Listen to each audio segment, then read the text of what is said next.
It's Song Talk Radio. Welcome to Song Talk Radio, the show with songwriters talking to other songwriters about the craft of songwriting. We share tips, tools, and techniques, and together we all become better at writing songs. I'm your host, Neil Modi, and with me, my co-host, Phil Emery. How are you doing now, Phil? Much better as I press the record for the Zoom stream. So we're actually recording. Yes. So much better than I was. But also, you have much better weather than I do. It's 9 degrees here and 23 degrees in Toronto. So can't win them all, I guess. No, I guess not. Yeah, much better than a couple of minutes ago when we weren't recording. And you know, we were just talking about our guests tonight. You know, about the before times when we were live in the radio station. It's a good thing we're not live anymore. That's true. Right, Phil? Well, at least it would go out on the air, I would suppose. But yeah, well, we do it on the air, but it's pre-recorded and then edited and then sent out over the air. All right. For everybody else, please send your comments and questions to at Song Talk Radio on Facebook or Instagram, or feedback at songtalk.ca for the email, and we'll share your thoughts on the show. And please visit songtalk.ca to see the show posts for this episode and to find links to resources we mention, and to download lyric and chord sheets to follow along with the songs that we feature. Tonight, we're very happy to welcome back to the show Canadian alternative soul artist Avery Raquel. How you doing, Avery? I'm doing so good. Thank you so much for having me. Thanks for coming on the show. And yeah, just like we were saying, we just had to look it up because it was July 2018 when you were on the show last. Crazy. Which was very much in the before times. Yeah, so welcome back to the show. It's great to see you again. Mm-hmm. And just a couple of tidbits before we get into Avery's stuff. Our songwriting challenge for 2024 to write a original holiday song has launched and is well underway. In the next few weeks, Phil and I are going to be sharing our answers to the challenge. And of course, we invite our listeners to submit your songs to the challenge, and your songs will then be featured on future episodes of the podcast later on in the fall. And if you check out the website, songtalk.ca, on the sidebar there is a dedicated page to Holiday Challenge or Songwriting Challenge 2024 with a whole bunch of episodes about holiday songs that we've done in the past, and our launch episode for this challenge with singer-songwriter Melanie Peterson a few months back. And so yeah, we look forward to hearing the guests or the listener songs. And we thank the listeners who have so far sent in your material so far. It's been great. We have been collecting them, and we will file them away for after Phil and I share our answers. Yes. And then we'll get around to the listener answers. And it can be for any holiday you want. It can be it doesn't have to be Christmas. It can be Kwanzaa or Hanukkah or Arbor Day or International Bouillabaisse Day. Yes. Bouillabaisse it's hard to find rhyming words with bouillabaisse. Bouillabaisse, Christmas face? Christmas face? I think your song is done there, Phil. I'm going to throw this bouillabaisse in your Christmas face. Merry Christmas, baby. There you go. There you go. Done and done. Yeah. Okay. And just another announcement. Our guest from a few weeks ago, Jade Turner, who's an awesome Indigenous country artist from Manitoba. She just took home the Vince Fontaine Indigenous Song Award from SOCAN for her track "This Song Sucks." And and I guess at the award ceremony, she was quoted. She said Vince was a trailblazer in the Indigenous music scene, and I'm so happy they have an award named after him. That's all the words I have right now. So just thank you. So thank you so much, creator. So congratulations, Jade, on your award. That's amazing stuff. Congratulations. Definitely go check out her episode. She's a very talented country artist. Indeed. All right. And okay, so on to the main event. Returning recently from Europe, where she performed and earned her master's degree in music from Berklee's College of Music in Valencia, Spain, Canadian Billboard charting recording artist and alternative soul singer Avery Raquel has entertained audiences professionally for over a decade. She's released 4 solo albums and 2 EPs, now to critical acclaim. Her last self-titled release debuted on the Canadian iTunes Top 200 R&B Soul album chart at number 5. 5 tracks from that album were finalists in the John Lennon Songwriting Competition in 2022 and 2023 in 4 different categories, with one winning the grand prize in the pop category. Her latest single from her new EP, Scratching at the Surface, was a recent finalist in that same competition. Relatable yet personal, Avery's writing is a soulful, fun mix of R&B, soul, funk, and pop with a flavor of her jazz and blues experiences. Welcome back to Song Talk Radio, Avery Raquel. Thank you. It's so nice to be back. Great to have you on the show again. And before we get into your song, we'd like you to talk to you about your master's thesis that you did while you were studying Berklee School of Music in Valencia, Spain, Yes. which is kind of amazing in and of itself. But your thesis actually had a lot to do with the song that you're going to be sharing on the show tonight. Yes. So why don't you tell us about that? Yeah, absolutely. So, I don't know. I saw the Valencia program and it was contemporary performance and production. And I thought Valencia would be a lovely place to spend a year. And so that's where I spent my past year from August to August. I just got back. But this song in particular was actually a part of my actual thesis. And what they have at Berklee is your CE, so your culminating experience project. And so that's what this is. So they make it more of an artistic thing rather than an academic. You need to, I don't know. I still had to write a 40-page paper, but I had a lot more fun doing it because I got to write songs too. So, this song was a part of that. And I did my thesis around synesthesia, which is an umbrella term for the intertwining of senses. There's about over 80 different kinds of synesthesia, some that have still not been discovered, but have started to be talked about a little bit more. Some people have it for taste to sound, like if they hear someone's name, they'll taste cookies or something. For me, it's mostly chromesthesia, which is color-based. And so I've got days of the weeks are colors for me, months are colors. Like, for example, like January's dark blue, December's light blue, February's purple. Days of the week, like Monday's yellow, Tuesday's light blue, Wednesday's green, Thursday's dark blue, Friday's purple, Saturday pink, Sunday red. That's how it's always been for me, my whole life. And then more specifically, in terms of my thesis, I see colors when I listen to music. And so mine is chord quality based. A lot of people, when they have like color to sound synesthesia, it's timbral. So the instruments are the colors, or the tone of the instruments are the different colors, or maybe even shapes for some people. But for me, it's mostly chord qualities and just the overall kind of, I don't know how to explain it properly, but just the overall sound of a piece of music, even like scale wise too. And so what I was trying to do as a part of this thesis was find a way to use color as a creative writing tool when making music. And so I did it from taking some color palettes in my head and putting that into the chords that I use. So to not get too theory technical, I'll try, but I mean, I might as well because we're here. Yeah, but feel free, please. Great. But yeah, so for me, like major seventh chords are sunset orange, minor seventh chords are dark blue, and that one could just be like, because for whatever reason, happy sounds sunny and sad sounds sad and blue. And I don't know, that one could be a little bit surface based. But just a side note too, I didn't know I had synesthesia until my first year of my undergrad university. I had no idea what this word was, no idea that it even existed. And I thought everybody did this my whole life.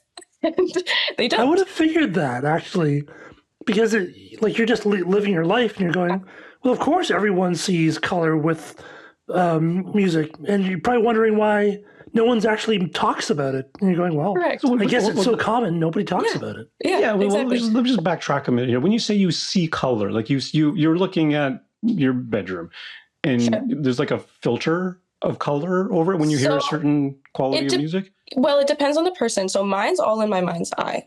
For some people, they project in front of them. But for me, it's all in my mind's eye, especially when I close my eyes, I can see it more clearly.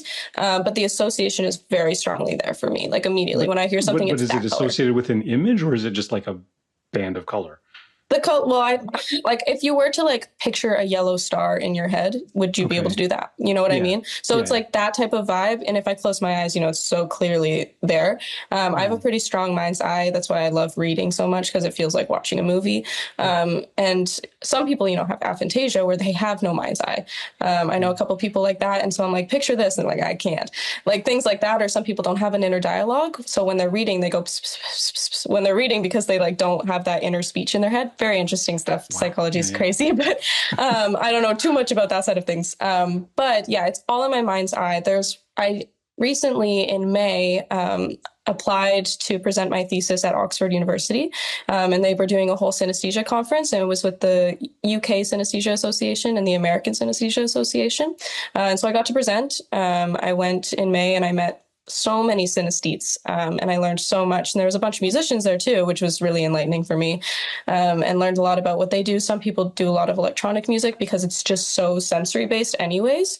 For me though, as I was mentioning, it's more chordal and tone based, but I don't have perfect pitch and I don't know what the notes are, because some people do have that where each note is a color.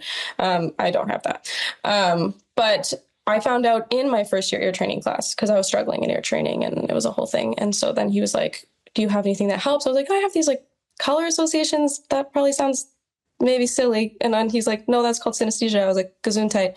And so then I like went home, looked it up, sent it to my parents, and they were like, what?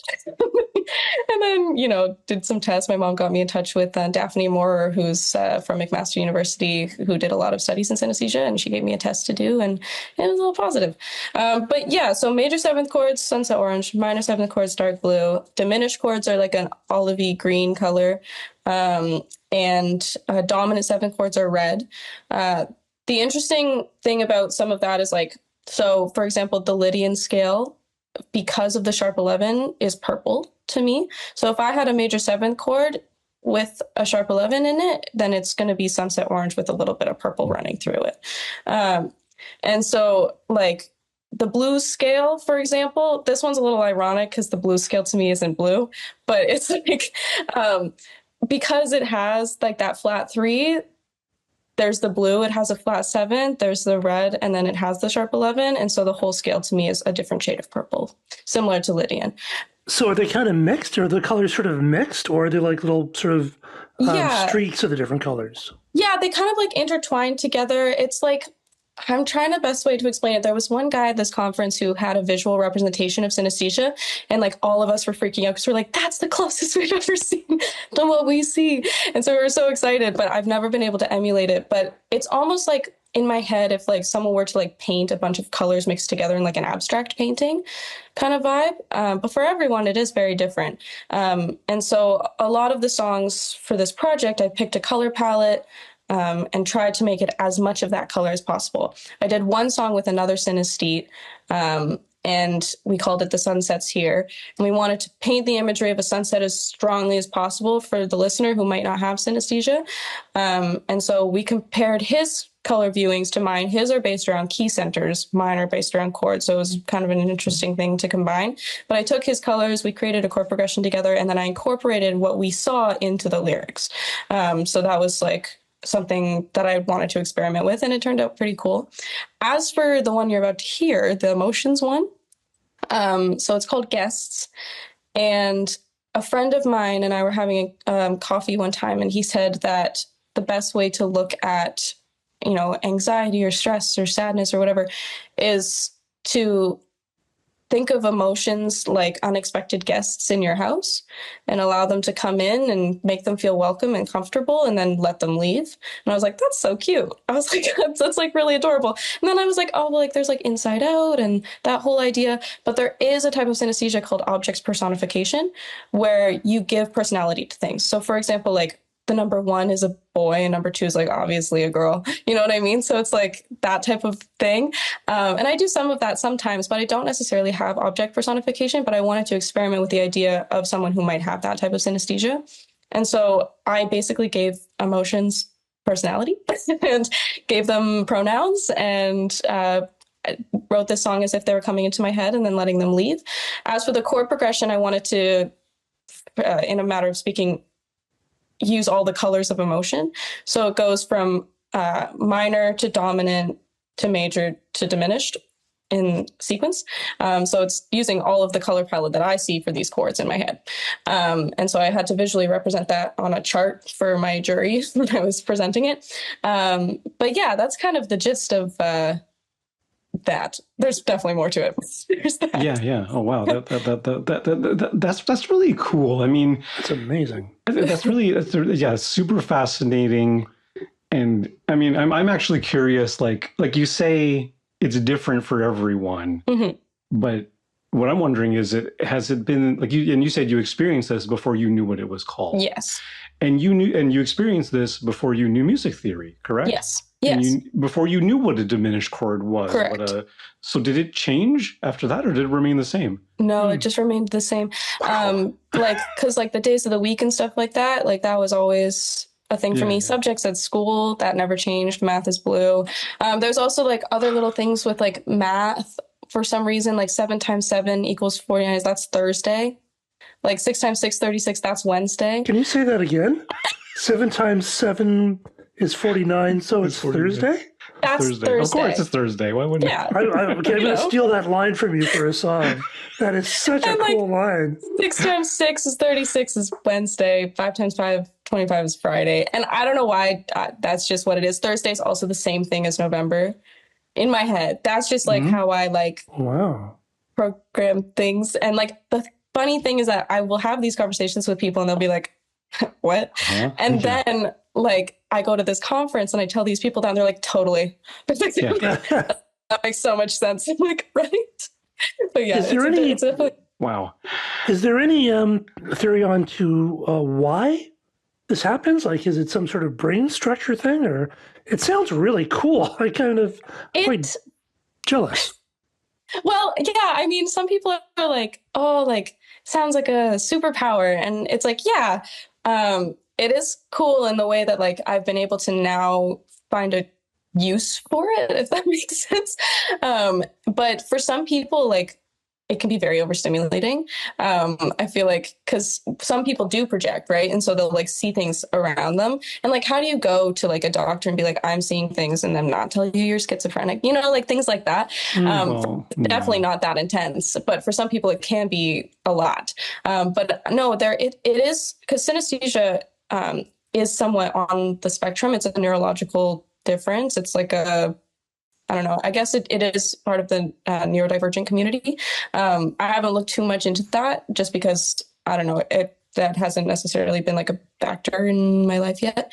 But it is cool that I'm able to find a way to use it. And I wanted to be able to market to other songwriters who don't have synesthesia, but can maybe use color or any of these ideas as an influence to how they write their songs, you know?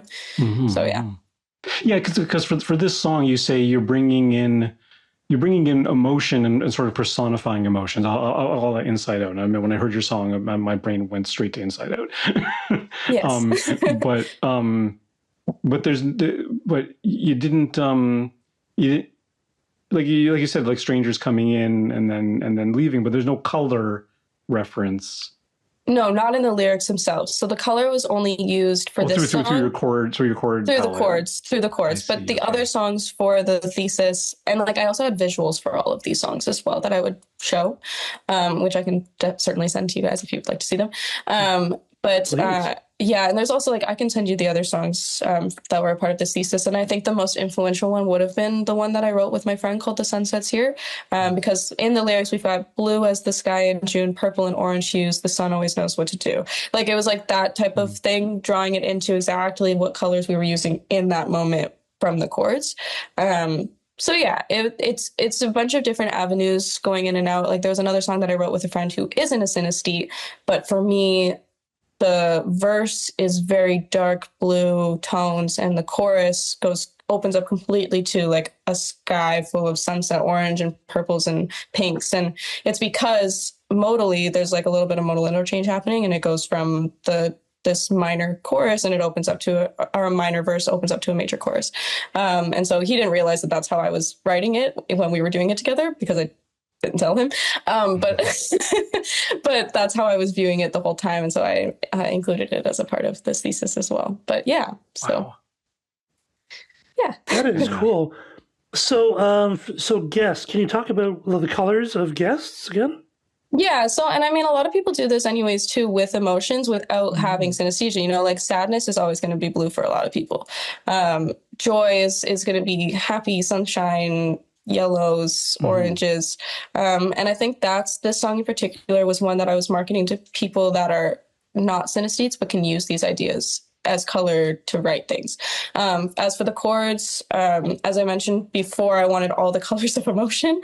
And so I tried to use as many chord qualities in one pass as I possibly could. And so, yeah, it starts with the minor seven to the dominant seven to the major seven to the diminished seven. And it does that basically throughout the whole thing, just to kind of represent the whole wheel of emotions. And then as the background vocals kind of come in and arrangement wise, I kind of make use of different extensions to add in different colors because, the extensions do change the hue of the chords to me. Just like how like a sharp 11 and a major 7th chord is going to make it a little bit more purple, like a flat 13 is going to make it a little bit more green, like a sharp like green, kind of like this. And so and like the modes are different colors, mind you.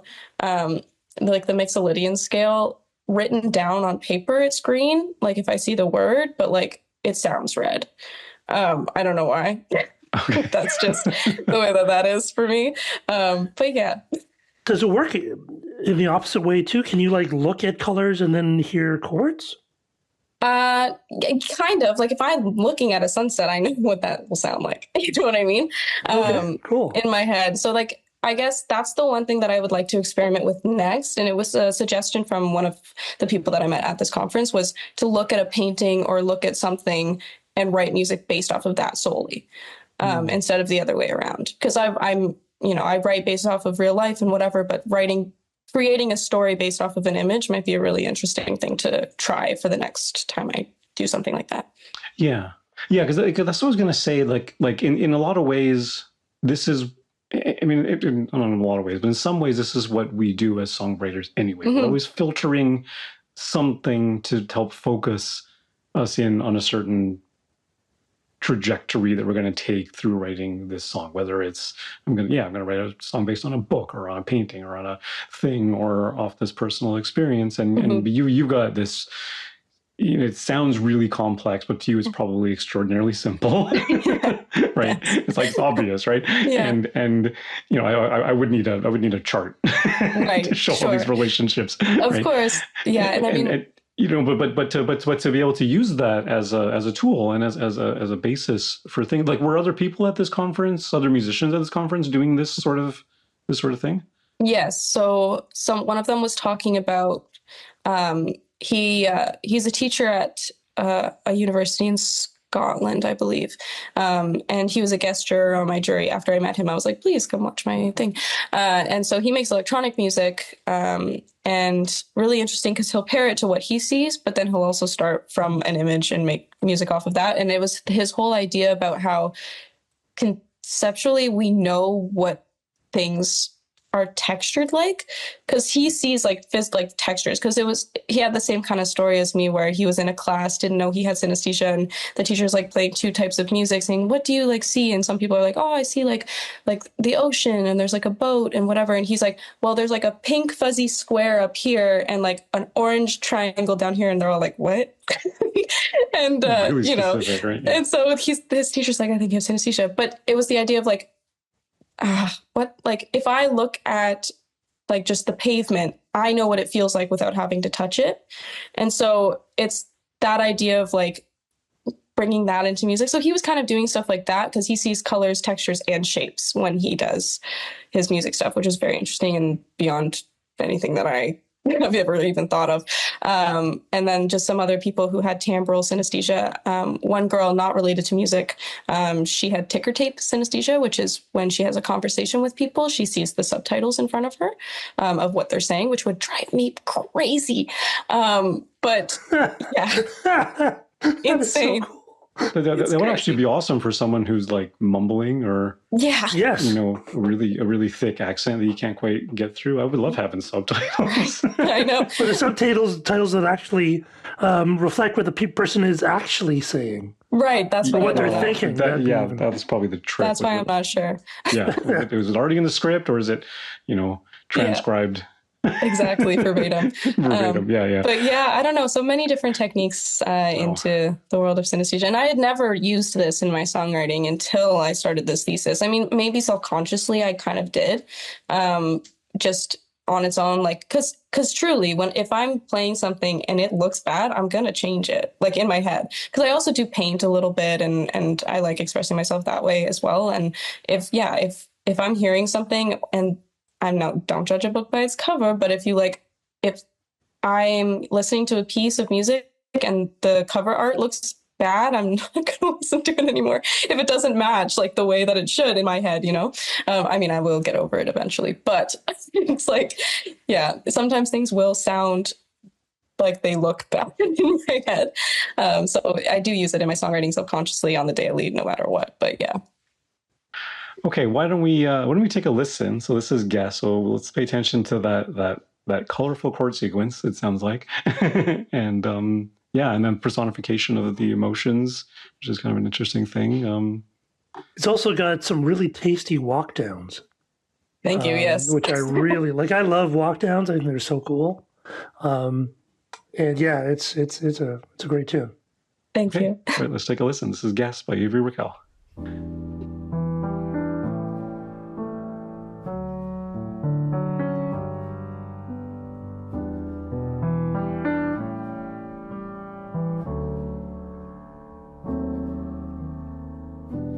Come on in, can I offer you a seat?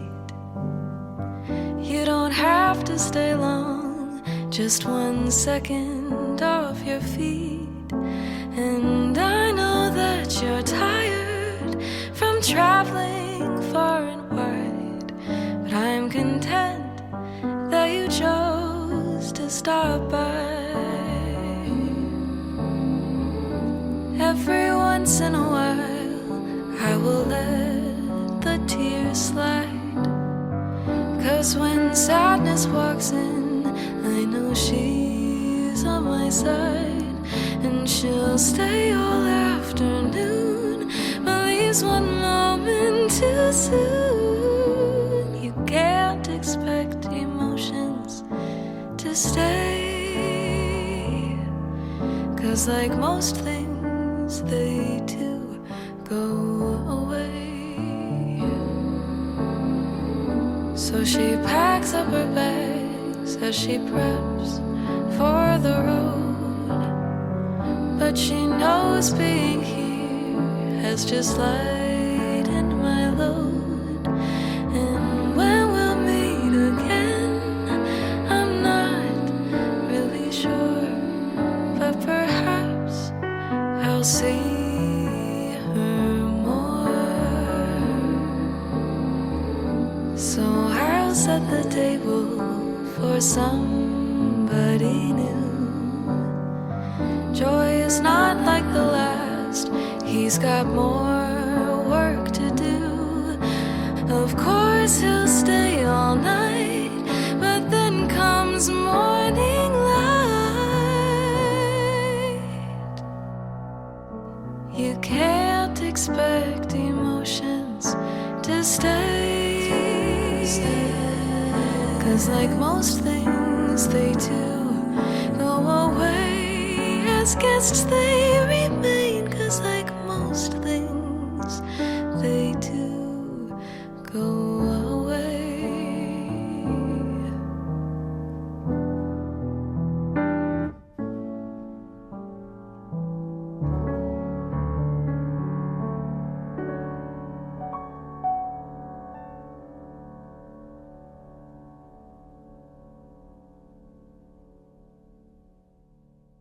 Gorgeous.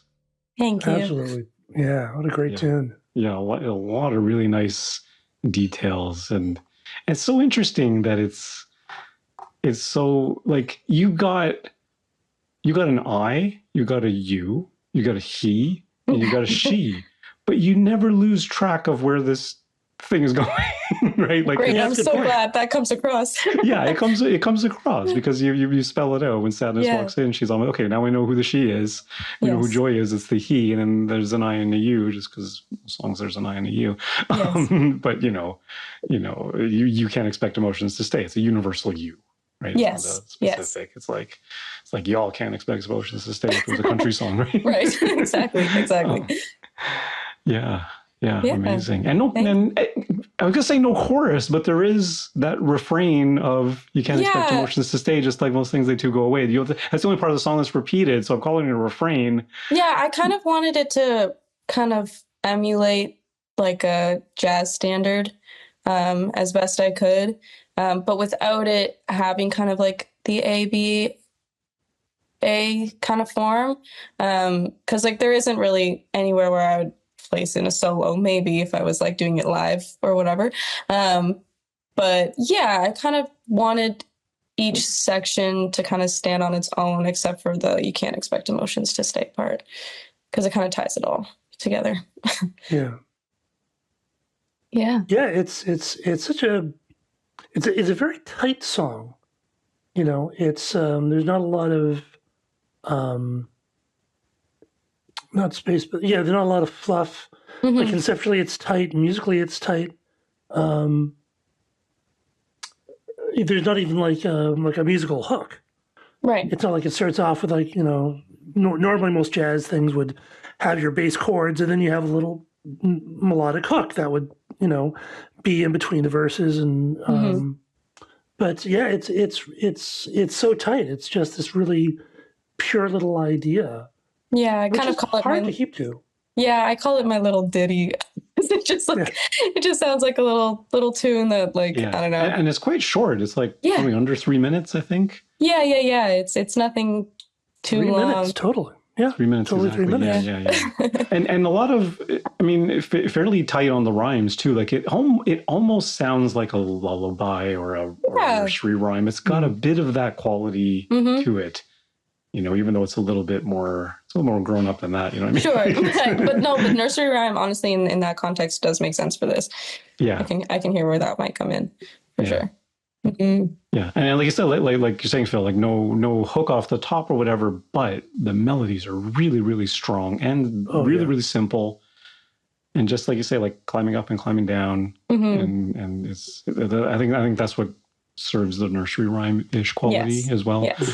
Right. Yeah. Very, very cool. Thanks. Yeah, and just especially now knowing how you wrote it, it kind of brings this whole new dimension to it. And I'm so jealous because, I mean, sometimes when I have played in a band and I know the song is good, I will sort of see pictures in my head, but that's it doesn't happen all the time, where I think synesthesia happens pretty well, almost involuntarily. Yeah, and like so many artists have it. I mean, I think Joni Mitchell had it, which would make a lot of sense because she was a painter, and Billy Joel has it. Billie Eilish has it. I remember she was like on Jimmy Fallon once and told him that he looked like a brown rectangle or something like something like that, something silly. Like my bass player in my band, he has synesthesia too. We were talking about a song once, and I was doing some background vocal stuff, and I sent it to him, and he was like, "Oh, I really like the minor 9 you added." I was like, "Oh, thanks. I thought it added a nice color, like figuratively and literally." And he was like, "Oh yeah, like what color do you see for that?" So I told him like blue, but like adding like some like lavenders because of the 9, and he was like, "Oh, I totally disagree," because he has synesthesia too. And so he was like, wait, but he sees it in a different. Yeah, he's like, I totally disagree. Like, that's wrong. That's not how it looks at all. Exactly. But then you grow up too. Oh, sorry. Yeah, go ahead. That is an interesting thing for me too, because it's like we're always trying to communicate musical ideas through words, right? Like I was talking to somebody the other day about like, I don't play guitar, but I play drums in a indie rock band, and I'm very happy to dictate to the guitarist how I hear the thing going. And I'm like I just want like a chugga wah wah wah, something like that, right? And they're like that's funny, like you just say that and they know what it means. Exactly. Like everything is communicated in that, right? Yeah, like because I sent out a survey about how we've talk about and view music. And, you know, I grew up going to music lessons with teachers saying like, oh, this chord or this series of chords is so colorful. And I'm like, I mean that, but do you mean that? And like, that's why I never thought, like, that's why I thought everybody had synesthesia up until that point, because they're like, this is colorful or this. And so then one day in a class, one of my peers said, oh, I really like the character that adds. I went, yes, that makes more sense. Like, that character makes so much more sense than saying colorful. But just us being human beings, colorful sounds like the best word to use when talking about things that we can't necessarily conceptually feel or experience, you know? And most of us, when we say that sounds colorful, that sounds bright, or that sounds dark. I mean, synesthesia seems like it's much more specific than of that. course. It's not just bright, it's yellow or it's orange. Theory, I feel like the theory of it all is still there. Like saying something is heavy, like saying like, oh, like that bass sounds really heavy. It's like, does it? Like, but we use these words to help communicate how the music is making us feel. And I think that's like such an interesting thing. And maybe we all kind of have synesthesia to some capacity. Who knows? I don't know. I'm not an expert. Well, like you say, it's a spectrum, right? It is a spectrum. And like, I don't know. But for synesthetes specifically, it is a very like, this is this, and it will always be this for me, you know? And for some people, they don't necessarily experience that. But we do revert back to saying this is heavy, this is really light, this is bright, this sounds really dark. And I just think that's really an interesting concept in music that we use specifically. Yeah. Yeah, because I think it's often like a little shorthand just to get you there quickly. Yes. Yes. Certainly when I work with bands and you know, I'll often use a phrase, the band is very blurry. Because, you know, they're not playing together yet. Yes. Everyone, they're all kind of playing the same songs, but they're not really listening to each other, and they're not really hitting at the same time, and it makes it kind of blurry. And that's because when the band crisps up, suddenly there's all this space around it. But right, and when they're together, you always call them tight. Yes, exactly. Yes. You know. Yeah, so it's all these words. Like, I mean, when I was doing the background vocals for this song, I wanted them to sound warm. And like, what does that mean? You know, like, how do you make something sound warm? But like, you do, and people get it. And like, you know, I wanted the BGVs to sound like a hug. And like, that's like kind of how I wanted to encapsulate it. And I think we kind of got there. But explaining that to producers is kind of hard sometimes. But that's their job, and they understand that. And so like my friend who helped me with this tune, production wise, he's from LA, but he was like, yeah, like I get it, so we'll make it sound that way or as close as you need it to be there. Like sometimes when we're recording songs, like I'll say, oh, the bass sounds really fuzzy. It's like, no, it doesn't. It doesn't sound fuzzy. That's like not a thing. So yeah, it's all very interesting to me, but still learning lots. To a certain extent, it is subjective. Like if you say warm to one person, one musician, producer, that may sound different. You know, what Trent Reznor considers warm is probably different than what a jazz producer is going to consider warm. Well, Lord knows every VST out there helps your track sound warmer. Everyone's talking about being warm, and I'm pretty sure no one knows what that means. It's just, it sounds analog. It sounds warm. Sounds analog. Yeah. What does that mean?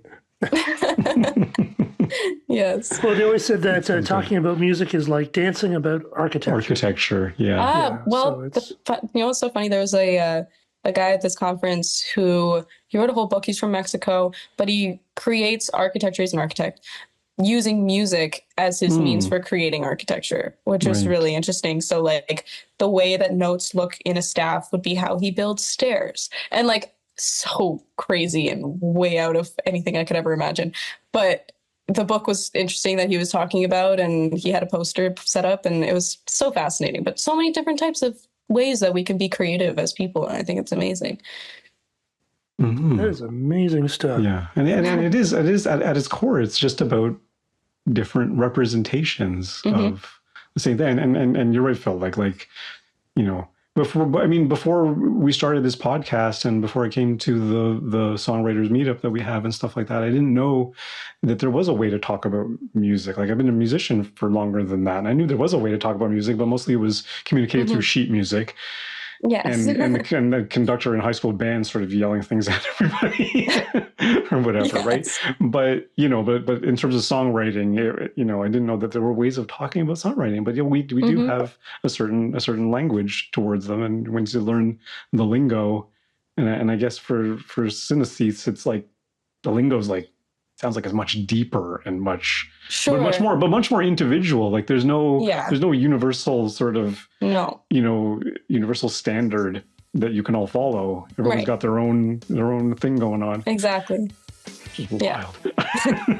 So Avery, what's next for the guest track? Are you going to be promoting it, or what's the next step?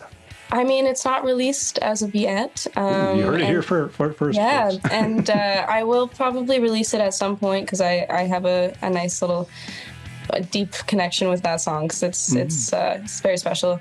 And yeah, I think it will be released at some point. I'd like to do a few more things to it and maybe different versions of it and see kind of how I feel arrangement-wise specifically. This one's very minimal. This one's like so minimal. It's like background vocals and piano. That's it, isn't it? Yeah. Yes, because I wanted the lyrics to be as front-facing as possible. And so that's, especially just as a part of the thesis.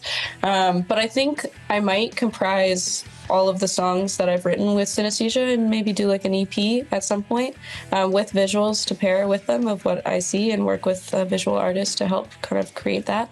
But yeah, we'll see. The world is my colorful oyster at the moment. That's awesome. That's brilliant. Yeah, really fascinating stuff. All right, I'm afraid that is all the time. I'm here in the band that we have on Song Talk Radio. Special thanks to Avery Raquel. Awesome stuff. Where can our listeners find out more about you and hear some more songs? Yeah, so averyraquel.com is my website, and all my socials are at Avery Raquel Music. And feel free to check it out. All my music's on streaming platforms. And thank you so much for having me. All right, definitely send our listeners that way. Just check out the episode post for this show. And we want to hear from you, of course. Please send your comments on Facebook or Instagram to @SongTalkRadio, or send us an email, feedback@songtalk.ca. Also, be sure to check out our YouTube channel for live performance videos and full episodes, and subscribe today to the Song Talk Radio podcast on your favorite podcast provider. You can find links to all the products, books, and web services we mention on the show on our resources page on the website. And please join us at our next monthly Song Talk meetup. Whether you're in Toronto for our in-person meetups or anywhere in the world for our online meetups, it's free to join on meetup.com and free to attend. Bring a song and a lyric sheet and get constructive feedback from other songwriters. Stop by songtalk.ca for the link. You can follow me at neilmodi.com. You can follow Phil at philemery.ca. And Avery, what's your favorite social media channel? Where do you post the most? I will be on Instagram mostly at Avery Raquel Music. Cool. Be sure to stop by the website, songtalk.ca, to browse past shows and find out how you can be a guest. Thanks for tuning in, and keep on writing. Good night. So long.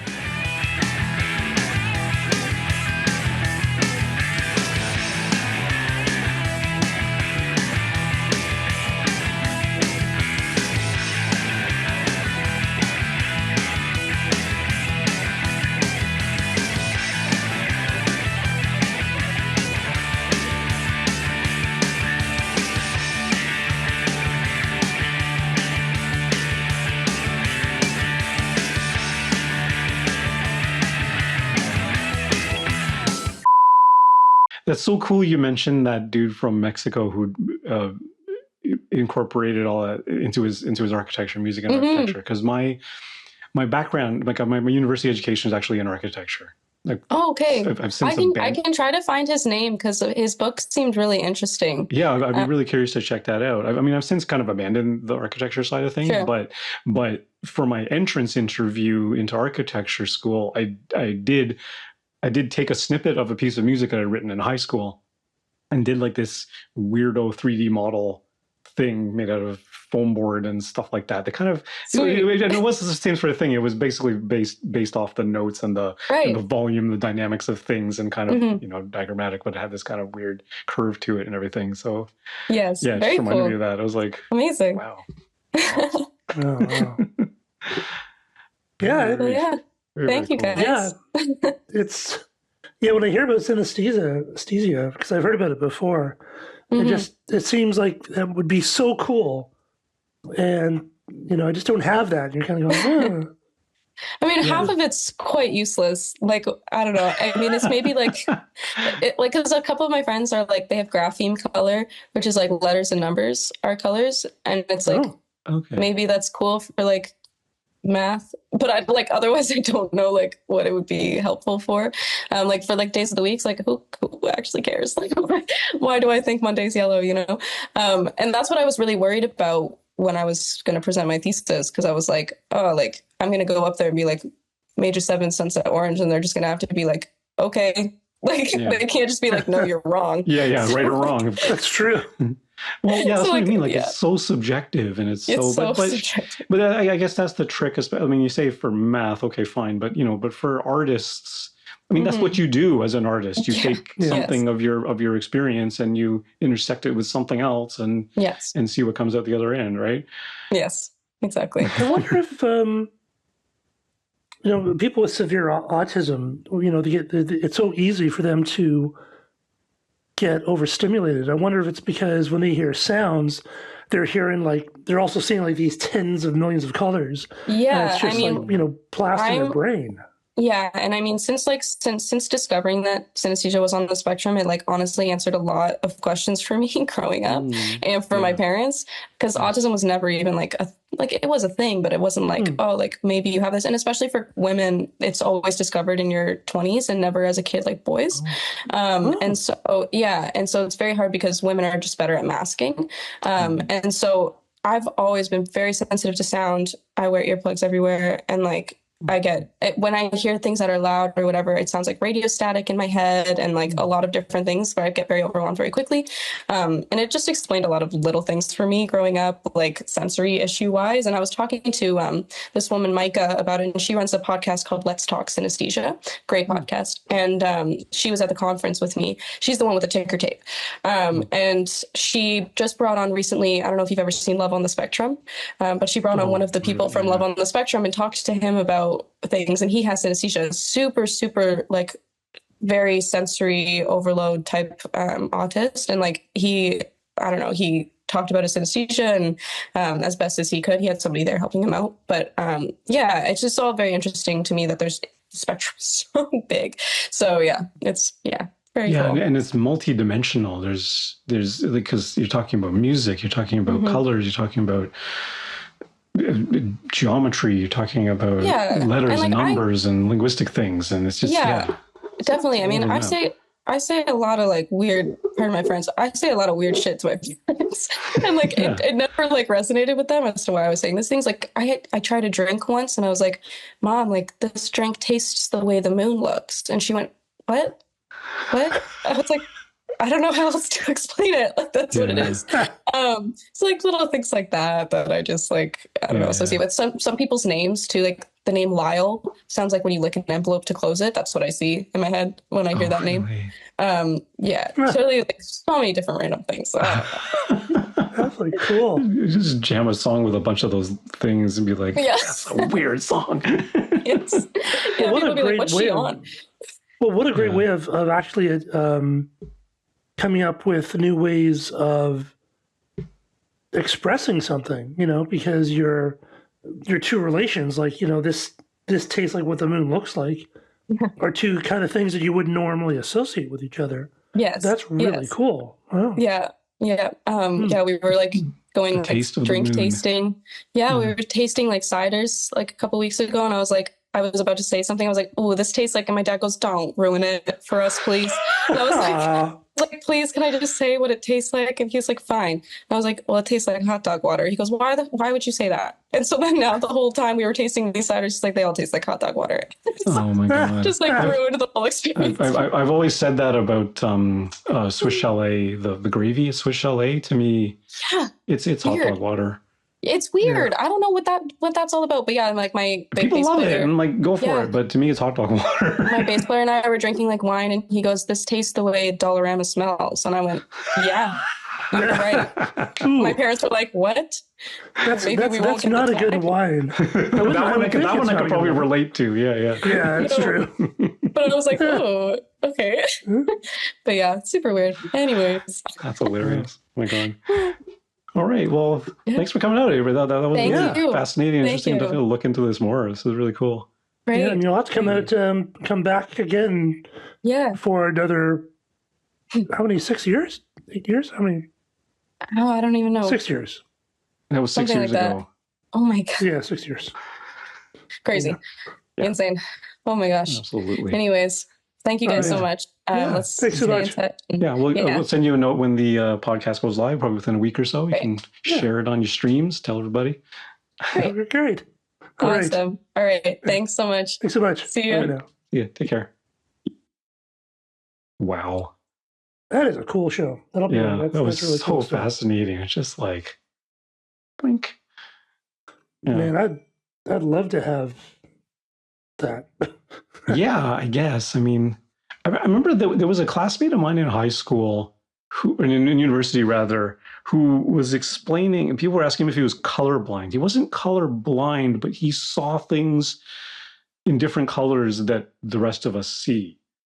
Oh, wow. Right. But he just got used to calling an apple red because everyone else called it red, but he would see it as the rest of us would see green.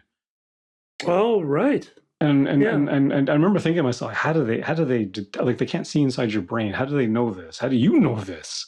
Because everyone else is calling that apple red. You just call it red, but you're seeing it in your mind's eye as green.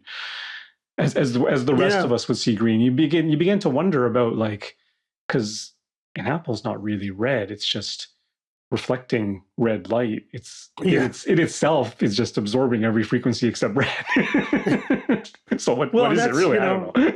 I remember as a kid thinking, wow, if we actually saw what how other people saw the world, it would just like drive us insane because it would be so different. Yeah. So it'd be bonkers. Yeah, yes.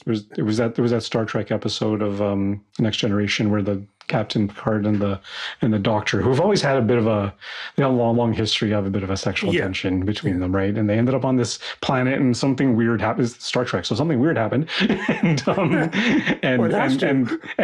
they could literally read each other's thoughts while they were stranded on this planet. And they're like, oh boy, here we go. That may not be good. No, it ended well because it's Star Trek, and they all of course it has to. They all look at things very reasonably, right?